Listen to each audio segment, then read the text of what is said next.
नमस्कार दर्शकों, आज हम जिस टॉपिक पे डिस्कशन करने वाले हैं वो है कि क्या आईयूआई के बाद पीरियड्स इरेगुलर हो जाते हैं। बहुत सारे पेशेंट्स आईयूआई प्रोसीजर के बाद हमारे पास आते हैं कि डॉक्टर आईयूआई प्रोसीजर करवाया था, उसके बाद हमारे पीरियड्स इरेगुलर हो गए। ऐसा होना कुछ हद तक नॉर्मल है।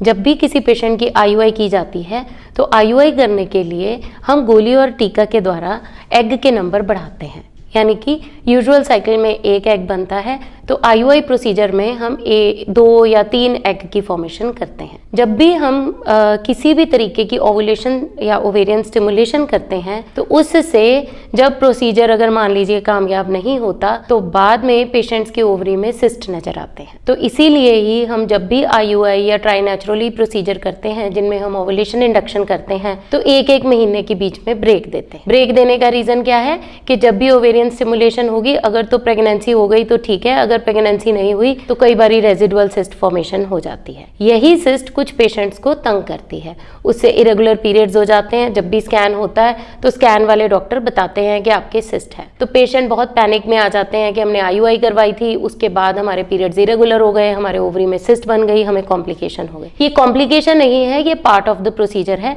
जब भी एग बनेगा, अगर वो किसी ऐसे तरीके से बनाया जाएगा जिसमें हम थोड़ा सा धक्का कर रहे हैं बॉडी के साथ तो सिस्ट बनने की संभावना बढ़ जाएगी। उसके कारण ही बाद में इरेगुलर पीरियड्स हो जाते हैं। इसलिए सिर्फ इसको ठीक करने के लिए क्या करना होता है, सिर्फ ब्रेक लेनी होती है। 1-2 महीने की ब्रेक लेंगे तो ओवरी बिल्कुल रीसेट हो जाएगी। जब भी आपकी स्कैनिंग होती है इरेगुलर पीरियड्स करके तो आप अपने डॉक्टर को, अल्ट्रासाउंड वाले डॉक्टर को जरूर बताएं कि हमारे पिछले साइकिल में ओवेरियन स्टिमुलेशन हुई थी, तो वो सिस्ट को उसके साथ कनेक्ट कर पाएंगे और आपको पैनिक सिचुएशन नहीं क्रिएट करेंगे कि अरे आपकी ओवरी में तो सिस्ट है। तो फाइनली इस वीडियो के माध्यम से हम यही कन्वे करना चाहते हैं कि जब भी आईयूआई होती है तो ओवेरियन स्टिमुलेशन होती है। स्टिमुलेशन के कारण एग बनते हैं, एग की रेजिडुअल सिस्ट बन सकती है, सबसीक्वेंट साइकिल में सिस्ट नजर आ सकती है जिसको लेकर पैनिक नहीं करना, और सबसीक्वेंट साइकिल में इरेगुलर साइकिल्स भी हो सकते हैं जिसको भी लेकर पैनिक नहीं करना। 1-2 महीने की ब्रेक से ये ठीक हो जाएगा। फिर भी अगर आपको कुछ क्वेश्चंस हैं तो आप कमेंट सेक्शन पे कमेंट कर सकते हैं। आपका बहुत बहुत धन्यवाद।